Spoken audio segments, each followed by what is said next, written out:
퇴직하면 뭘 하지? 80대 선배들이 알려준 지금 해야 할 3가지. 퇴직하면 뭘 하면서 살아야 할까?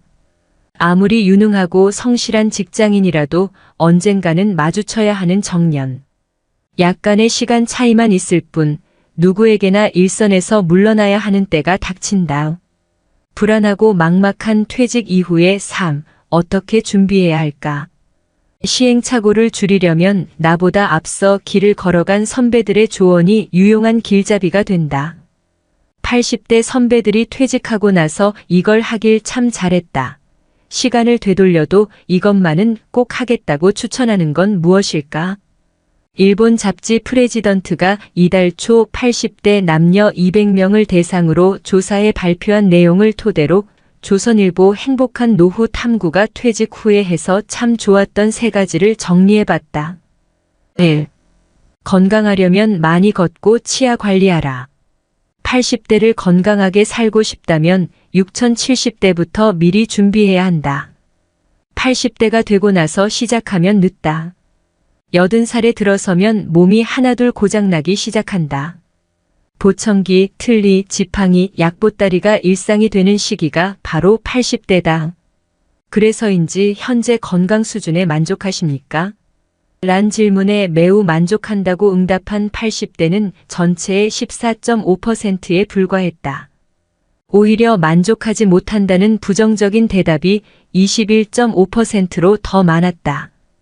인생 후배들을 위한 건강관리법에 대한 질문에는 평소에 열심히 걸어라라는 응답이 전체의 77%로 가장 많았다. 젊을 때부터 관리하면 좋을 신체 부위로는 응답자의 81%가 치아를 꼽았다.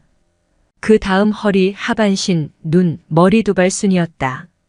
김현정 서울대 치대 교수는 구강 건강이 나빠지면 노쇠 위험이 높아진다는 연구가 나와 있을 정도로 구강 건강은 노년기 삶의 질을 좌우한다면서 치아와 잇몸이 부실한 고령자는 영양 섭취를 제대로 하지 못해 기력이 금방 쇠하는데 이렇게 되면 근력 저하와 반복적인 낙상, 만성질환 악화 등의 위험이 커진다고 말했다.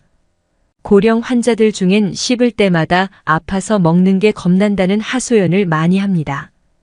구강 관리의 기본은 올바른 양치질입니다.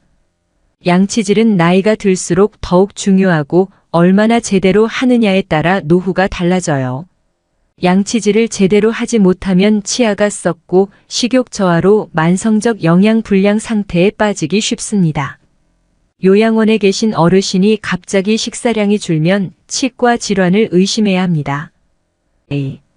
자식한테 손 안 벌릴 만큼은 모아둬라. 노후 생활비는 평생 동일한 금액이 필요한 것이 아니라 나이가 들수록 점점 감소하는 경향을 보인다. 은퇴 직후엔 바깥 활동이 여전히 왕성하기 때문에 은퇴 이전과 비교해 생활비는 비슷하게 든다. 그러나 나이가 들수록 외부 활동은 뜸해지고 배우자 사망 등의 변수도 생겨 가계 씀씀이는 점점 감소한다. 80대엔 5060대에 쓰던 생활비의 절반만 있어도 충분하다는 은퇴 전문가도 있다. 베스트셀러 87세 비즈니스맨, 지금이 최고 전성기를 펴낸 88세 코리아 마시로 씨는 나이가 들수록 소비 욕구가 약해지기 때문에 큰 병에 걸리지 않는 한 그렇게 큰 돈이 필요하지 않다면서 퇴직하고 돈을 더 많이 벌겠다고 자꾸 욕심을 내면 오히려 삶의 균형이 깨져 불행해지기 쉽다고 말했다. 노후 자금은 얼마나 준비해야 할까? 설문조사에 참여한 80대 남녀 200명은 자식에게 손 벌리지 않을 정도의 저축은 해둬라라고 했다. 이 밖에 연금만 갖고서 생활할 수 있게 미리 재무 설계에 힘쓰고 절약, 보험 가입, 대출 상환 등도 신경 쓰라고 조언했다. 70대 이하 후배들에게 권하고 싶은 투자 활동으로는 주식 투자가 최고로 뽑혔고 그 다음으로는 펀드, 연금, 일본 채권, 금투자, 해외 채권 등의 순이었다. 3. 퇴직 후 외로움은 널밭행으로 이겨내라. 생활비가 부족하면 어떡하지? 퇴직 후의 삶에 대해 대다수 사람들은 돈 걱정부터 한다. 하지만 80대 선배들은 노년엔 돈보다는 외로움이 더 문제라고 말한다. 특히 직장에 평생 헌신하며 살아온 회사올인형 남성은 퇴직 후 사회적 고립에 괴로울 수 있는 만큼 지루한 고독감을 극복하는 방법을 알아야 한다는 것이다. 설문에 참여한 80대 선배들은 노년 고독을 이겨낼 구체적인 방법으로 취미 활동에 참여한다. 지역 활동에 참여한다. 부부 대화를 자주 한다. 부부가족 여행을 떠난다 등을 추천했다. 늙으면 부부밖에 없다는 말이 있다더니 설문에 참여한 80대 응답자 10명 중 7명은 인생에서 소중히 생각했어야 할 사람은 누구인가라는 질문에 배우자라고 답했다. 퇴직 후 고독감을 없애기 위한 최고 방법은 재취업이라는 의견도 있다. 회사에 매일 가서 사람을 만나면 고독감은 저절로 해소된다는 것이다. 또 출퇴근을 매일 하면 자연스럽게 건강도 유지되고 작게나마 수입도 생기니 그야말로 일석삼조다. 88세인 코리아 마시로 씨는 회사 정년은 회사가 정하는 것이라고 생각하지만 그럴 필요가 없다면서 일할 의욕이 있고 몸이 허락한다면 내 정년은 100세라는 생각이 필요하다고 말했다. 노후 전문가인 오오에 히데키 씨는 회사올인형 남성들은 퇴직 후에 인간관계가 끊어지면 심각한 고독감에 우울증을 앓곤 한다면서 회사에서 친구라고 생각했던 사람들은 그저 직장 동료일 뿐이고 친구는 아니다라고 말했다. 퇴직 이후의 인간관계는 회사 다닐 때처럼 긴밀할 필요는 없고 넓고 얇고 행복하게이면 충분하다고 오오에 씨는 덧붙였다. 50부터는 인생관을 바꿔야 한다의 저자인 사이토 다카시 씨도 퇴직 남성은 가만히 있기만 해도 주변 분위기를 가라앉게 만들기 때문에 다들 자리를 피해줬으면 하는 존재로 여긴다면서 평범한 장년 남성을 나서서 좋아해줄 사람은 세상에 없다는 점을 자각해야 한다고 말했다. 노년 자존감 잃지 않는 법 은퇴 후 꼭 필요한 노후 준비 3가지. 나이 40이 되었을 때다. 직장 생활을 시작한 지 엊그제 같은데 40이라니 갑자기 어른이 된 느낌이 들었다. 40이라면 인생의 반환점에 이른 나이인데 과연 직장 생활을 언제까지 할 것인가 하는 생각도 났다. 매체 보도를 보니 주된 직장에서 퇴직하는 나이가 50이라고 한다. 일단 나이 50에 퇴직하는 계획을 세웠다.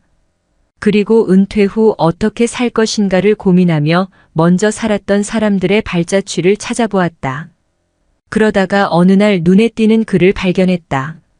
19세기 폴란드 시인 노르비트가 쓴 글인데 그는 인생을 행복하게 살기 위해서 3가지 일이 필요하다고 한다. 3가지 일이라고? 그게 뭐지? 바로 먹고 사는 일, 재미있는 일, 의미 있는 일이다. 그에 의하면 3가지 중에서 1가지가 부족하면 삶이 드라마틱해지고 2가지가 부족하면 비극이 된다고 한다. 그러므로 이 3가지의 일이 균형을 이루는 삶을 살아야 한다는 것이 글의 요지다. 그의 주장에 고개가 끄덕여졌다. 3가지 일이 필요하다는 생각에서 이를 중심으로 은퇴 계획을 세웠다. 첫째, 먹고 사는 일이다. 돈이 많은 부자라고 해서 모두 행복할 수는 없지만 먹고 살기가 어렵다면 그것도 행복할 수 없는 일이다. 그러므로 최소한 먹고 사는 것이 해결되어야 한다. 둘째, 목숨을 바칠 정도로 재미있는 일이다. 많은 사람이 은퇴 후에 무엇을 할 것인지 고민하지만 좋아하는 일을 물어보면 대개 없다고 한다. 그래서는 곤란하다. 우선 자신이 좋아하는 것을 찾아야 한다. 셋째, 의미 있는 일이다. 사람들은 내심 의미 있는 일을 하고 싶어 한다. 자신도 이 땅에 흔적을 남기고 싶은 것이다. 그러나 먹고 살기에 급급해 막연히 그 일을 뒤로 미룬다. 은퇴는 바로 이런 일을 할 수 있는 기회다. 직장 생활을 할 때 가까운 친구들과 은퇴 후 투자클럽을 결성했다. 나는 이 투자클럽을 통해 먹고 사는 일의 일부를 수행하고 있다. 게티 이미지뱅크. 직장 생활을 할 때 가까운 친구들과 가끔 책을 읽고 독후감을 나누었다. 언젠가 이들에게 은퇴하면 투자클럽을 하나 결성하는 것은 어떠냐고 물었다. 그랬더니 다들 좋다고 맞장구를 쳤다. 우리는 매월 격주간으로 2번씩 모이기로 하고 몇 가지 원칙을 정했다. 주식이나 채권에 투자한다면 수익을 올리기보다 손실을 보지 않는 쪽에 더 비중을 두었다. 모두가 공감하면 투자하지만 한 사람이라도 부정적이면 투자하지 않았다. 물론 이렇게 내린 결론이 늘 옳았던 것은 아니다. 그러나 토론하는 과정을 통해 새로운 점을 발견할 수 있었고 적어도 편견에 빠져 그릇된 결정을 내린 적은 없었다. 이 모임은 지금도 하고 있다. 먼 친척보다 가까운 이웃이 낫다는 속담도 있지만 자주 만나다 보면 정도 두터워지기 마련이다. 은퇴 후 인연을 많이 정리했는데 투자클럽은 내가 참석하는 몇 개 안 되는 모임이다. 나는 투자클럽을 통해 먹고 사는 일의 일부를 수행하고 있다. 퇴직할 무렵 이웃에 사는 성당 교우가 내가 학교 다닐 때 드럼을 친 것을 알고 몇 사람이 모여 밴드를 결성하자는 제의를 한다. 악기를 손에 놓은 지 오래되어 내가 과연 할 수 있을까 고민하다가 그의 제의에 응하고 음악학원에 등록하여 다시 드럼을 익혔다. 이미 기초는 다져 있는 터라 두어 달 배우다 보니 예전의 감각을 되찾았다. 내친 김에 콘트라베이스도 배웠다. 그때부터 동네 이웃들과 밴드를 결성하여 10여 년 이상 정기적으로 연주회를 개최했다. 동네 이웃과의 음악회를 통해 재미있는 일을 추구했다. 100만기. 우리 밴드의 연주는 조용히 감상하는 여타 음악회와는 달리 맥주를 한 잔 걸치고 박수로 호응하며 때로는 춤을 추기도 한다.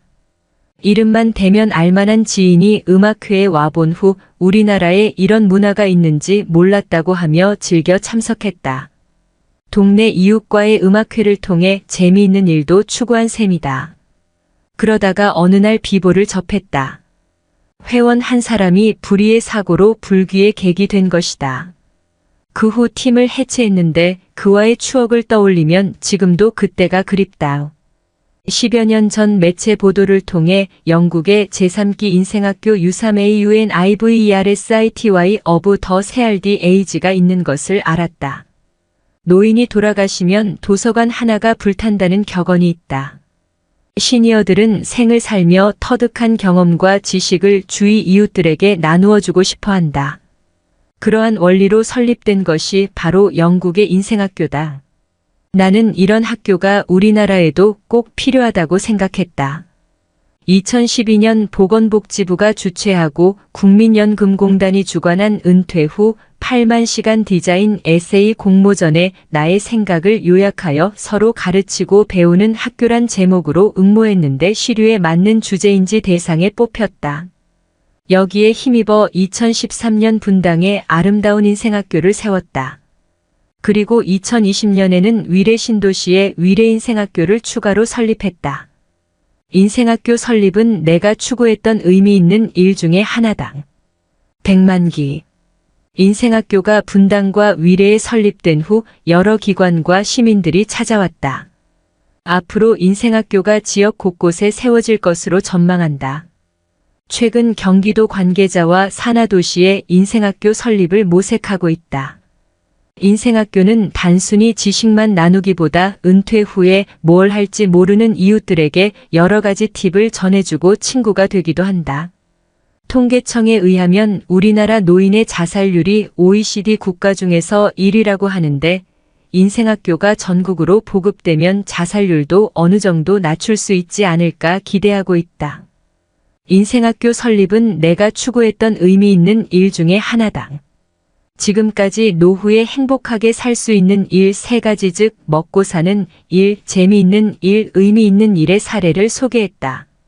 사람마다 가치관이나 관심사 그리고 경제적 눈높이가 달라 어느 것이 정답이라고 딱히 정할 수는 없으나 노르비트가 권한 3가지 일이 인생 2막을 살아가는데 해답은 줄 수 있다고 본다.